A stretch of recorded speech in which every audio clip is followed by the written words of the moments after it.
আমার লেভাস পর্যন্ত রাখতে পারিনি আন্দোলন করতে গিয়ে। শার্ট প্যান্ট পরে আমাকে কিন্তু আন্দোলন করতে হয়েছে। এই গুলিবিদ্ধ অবস্থায় আন্দোলন করেছি। এটা 700-তে মনে হচ্ছিল 700 কোটি মানুষ আমাদের সাথে অংশগ্রহণ করেছে। হাজারো লক্ষ লক্ষ মানুষ কোত্থেকে যেন ফেরেস্তার মতো এসে তারা আমাদের সাথে অংশগ্রহণ করেছে। সেনাবাহিনী আমাকে বললো যে ভাই আজকে চলে যান, মানে আগামীকালকে আবার আইসেন। আমি একজন হুজুর মানুষ, বাট আমি কিন্তু এই আন্দোলন করতে গিয়ে আমাকে আমার এই লেভাস বাকি যেই আমার টুপি, এই মানে পাঞ্জাবি পোশাক, আমি কোনো কিছুই এই ভয়ঙ্কর এই মানে নমরুদ বা স্বৈরাচার যেই মানে যেভাবে মানে আমাদের জীবনে কখনো আমরা এরকম স্বৈরাচার দেখি নাই। প্রত্যেকটা সময় ছিল আমাদের জন্য আতঙ্কের, প্রত্যেকটা সময় ছিল আমাদের জন্য মৃত্যুকূপের এক ভয়ঙ্কর চিত্র। মনে হচ্ছে এই বুঝি আমার দিক থেকে মানে অন্য একটা দিক থেকে আমার দিকে হয়তোবা কোনো একটা গুলি আসতেছে, এরকম একটা সময় আমাদের মধ্যে আপনার হলো গিয়ে অতিবাহিত হয়েছে। আসলে আপনি আমাকে দেখতেছেন, আমরা নমরুদের কথা শুনছি, ফেরাউনের কথা শুনছি, বিভিন্ন শাসনামলের কথা শুনছি, তবে এই মানে স্বৈরাচার শাসন বা তাদের এই ভয়ঙ্কর চিত্র আমাদেরকে দেখাইলো যে নমরুদ এবং ফেরাউনের চিত্র কত ভয়ঙ্কর ছিল। মানে আমি আমার লেভাস পর্যন্ত রাখতে পারিনি আন্দোলন করতে গিয়ে, বিষয়টা এমন ছিল। আসলে আমি আমার একটা পর্যায়ে আন্দোলন করতে গিয়ে আমি আসলে আপনার কাছে যদি একেবারে পিছনে না যাই, সামনে চলে আসি, আন্দোলন করতে গিয়ে আমি আমার লেবাস পোশাক চেঞ্জ করতে হয়েছে, শার্ট প্যান্ট পরে আমাকে কিন্তু আন্দোলন করতে হয়েছে। মানে এই ছিল আমার অবস্থান। এবং আমরা যখন একেবারে চূড়ান্ত পর্যায়ে আসলো, আমি একেবারে 16 তারিখ থেকে আন্দোলন শুরু হয়েছে এবং 16 তারিখ থেকে আমি আমার আন্দোলন শুরু করতেছিলাম। প্রথম আমি আপনার হলো মাস্ক পরে আন্দোলন করছি, যেটা সত্যি।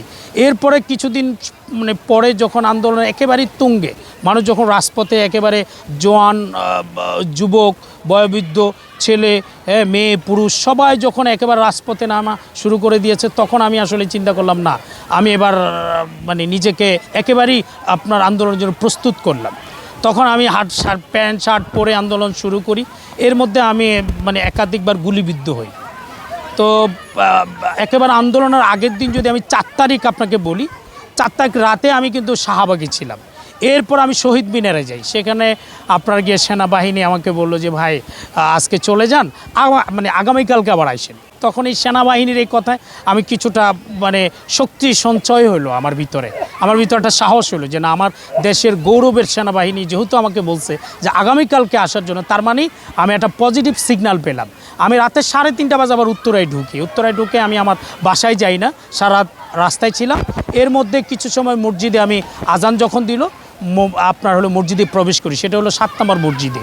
7 নম্বর মসজিদে আমি ঢুকার পরে নামাজ শেষ করে আমি একেবারে সকাল হচ্ছিল, মানে পাখিরা চেঁচামেচি করছে, এরকম একটা সময় আমি যখন আপনার হলো পার্কের ভিতরে ঢুকি, মানে কিছু মুরব্বি আমাদেরকে দেখে এটা সেটা আপনার গিয়ে বলতেছিল।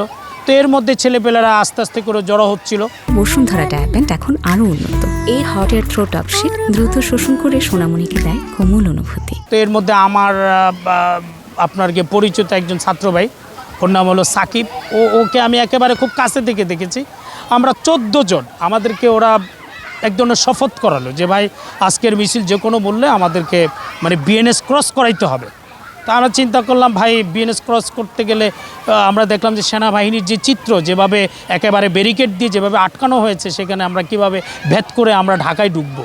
বলো যে ভাই এটা আমাদের জীবন মরণের লড়াই, আমাদেরকে ঢুকতেই হবে। আজকে যদি আমরা না ঢুকি, স্বৈরাচার যদি কোনোভাবে সফল হতে পারে, তাহলে আমাদের অবস্থার একজনও মানে অবস্থান কিন্তু ভালো থাকবে না। অতএব আমরা মরিয়ার বাঁচে, আমাদেরকে ঢাকায় ঢুকতেই হবে। এই ছিল আমাদের চ্যালেঞ্জ। এবং আমাদেরকে এক ধরনের শপথ করালো। আমরা 14 জন একত্রিত হলাম। আমাদেরকে দেখবেন আমার ছবি আছে, সাদা মানে কাপড় বেঁধে আমাদেরকে, কারো হাতে আপনার গিয়ে কাপড় বাঁধছিল, কারো আপনার মাথায় সাদা কাপড় ছিঁড়ে আপনার হলো মাথায় বেঁধে দিয়েছিল। এই ছিল অবস্থান। এরপরে আমরা যখন এই মিছিল মানে বের করার জন্য অপেক্ষমান, আমাদের তৎক্ষণাৎ আমাদের সামনে 150-200 মানুষ একত্রিত হলো। এরপর আমরা বললাম যে না, 150-200 মানুষ নিয়ে আমরা মিছিল বের করবো না, আমরা একটু অপেক্ষা করি। তো এর মধ্যে অপেক্ষা করতে করতে মোটামুটি আমাদের কাছে 500 থেকে 700 লোক আমরা একত্রিত হলাম 7 নম্বর পার্কের কাছে। তো আমরা আপনার হলো পূর্ব পাশে ছিলাম, এটা মিছিলটা আমরা বের করব পূর্ব পাশ থেকে। তো আমরা যখন বিএনএস দিয়ে বের করি, তখন আমাদেরকে পুলিশ আপনার বিএনএস থেকে গুলি করে।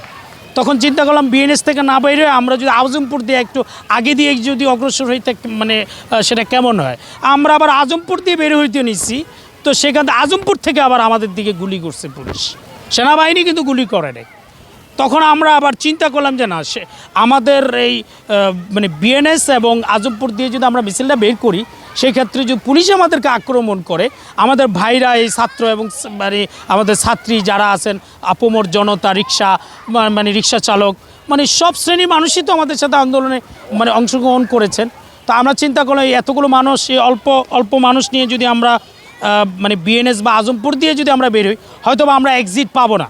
যদি ওরা গুলি করে আমরা এক্সিট পাবো না, সেই চিন্তা করে আমাদের মুভমেন্ট চেঞ্জ করলাম। আমরা চেঞ্জ করে আমরা বললাম যে হাউস বিল্ডিং দিয়ে আমাদের এই আপনার গিয়ে মিছিলটা বের করতে হবে, তাহলে আমরা অনেক বড় রাস্তা পাবো এবং আমরা এক্সিট করা বা এদিক সেদিক দৌড়াদৌড়িও যদি আমাদের মধ্যে হয়, সেই ক্ষেত্রে আমরা এদিক সেদিক এক্সিট নিতে পারবো। সেই চিন্তা করে আমরা কিন্তু এই 500-700 লোকের মিছিল আমরা আপনার হাউস বিল্ডিং বলতে আপনার বাংলাদেশ মেডিকেল হয়ে আমরা বের করি। এবং আমরা যখন বাংলাদেশ মেডিকেল যখন আমরা পার হই, ঠিক হাউস বিল্ডিং যখন আমরা ঢুকি, হাউস বিল্ডিং যখন আমরা মোড়টা যখন ক্রস করি, ভাই বিশ্বাস করবেন কি না জানি, এই যে আমরা 700 মানুষ ছিলাম, এই 700তে মনে হচ্ছিল 700 কোটি মানুষ আমাদের সাথে অংশগ্রহণ করেছে। আমরা যখনই মোড়টা দিয়ে জাস্ট মিছিলটা, খালি 700 মানুষের মিছিলটা যখন আমরা হাউস বিল্ডিং ঢুকাইলাম, ঢাকার দিকে যখন মুভ করলাম, ঠিক আমরা পিছন দিকে তাকায় দেখলাম যে হাজারো লক্ষ লক্ষ মানুষ কোত্থেকে যেন ফেরেস্তার মতো এসে তারা আমাদের সাথে অংশগ্রহণ করেছে। এবং আমি যখন এই মিছিল যখন আমরা যাচ্ছিলাম, আমি আসলে সামনে ছিলাম, তো একটা পর্যায়ে আমাদের ভাইরা যখন পিছন থেকে বিভিন্ন রকমের পাথর বা ইট পাটকেল যখন সেনাবাহিনীর দিকে আপনার নিক্ষেপ করতেছিল, আমি বললাম যে না ভাই, সেনাবাহিনী আমাদের ভাই, তাদের দিকে কোনো রকমের ইট পাটকেল মারা যাবে না, আপনারা স্লোগান চেঞ্জ করেন, এই মুহূর্তে দরকার সেনাবাহিনীর সরকার। এই আমি তাদেরকে চিল্লা বলতেছিলাম যে খবরদার, কেউ কোনো রকমের সেনাবাহিনীর দিকে কোনো রকমের অবস্থান করা যাবে না। গুলিবিদ্ধ হয়েছিলাম আপনার আজমপুরে, আমার স্পটটা ছিল আজমপুরে। এখনও আপনারা দেখবেন যে আজমপুরের যেই আমির কমপ্লেক্সের যেই ইয়েগুলো আপনার ওই যে সানসেট যেটাকে বলা হয় বা সিলিংগুলো, ওই সিলিংগুলো আপনারা এখনও গিয়ে ছবি দেখতে পাবেন, ওখানে এখনও বড় বড় গুলির চিহ্ন পাওয়া যাবে। তো ওখানে আসলে মূলত আমি কপালে 3টা গুলিবিদ্ধ হই, এর মধ্যে রাবার বুলেটাই আমার আসলে মানে শরীরে আসে। তো সেখানে অনেক মানে রক্ত ব্লাড বের হচ্ছিল। আমার ওই যে দোস্ত আপনার আলফাজ ভাই, 51 নং ওয়ার্ড আপনার বিএনপির সভাপতি, উনি আমার এই গুলিবিদ্ধ অবস্থায় আমাকে ক্রিসেন্টে দেখতে পায় এবং ওখানেই আমি আসলে মূলত গুলিবিদ্ধ হই। 2 তারিখে আমার এই গুলিবিদ্ধ হওয়া, এটা হলো 2 তারিখে আজমপুরে। এই গুলিবিদ্ধ অবস্থায় আন্দোলন করেছি। এটার থেকে আমি চিন্তা করলাম যে না, যেভাবে ইসলাম এবং মুসলমান, দেশের স্বাধীনতা, দেশের সার্বভৌমত্ব এবং ইসলাম মুসলমানের সংস্কৃতি সব কিছু যিনি ধ্বংসকারী একজন স্বৈরাচারিণী, তাকে আমাদের এই দেশ থেকে বিদায় করাটাই আমাদের একমাত্র মূল উদ্দেশ্য ছিল।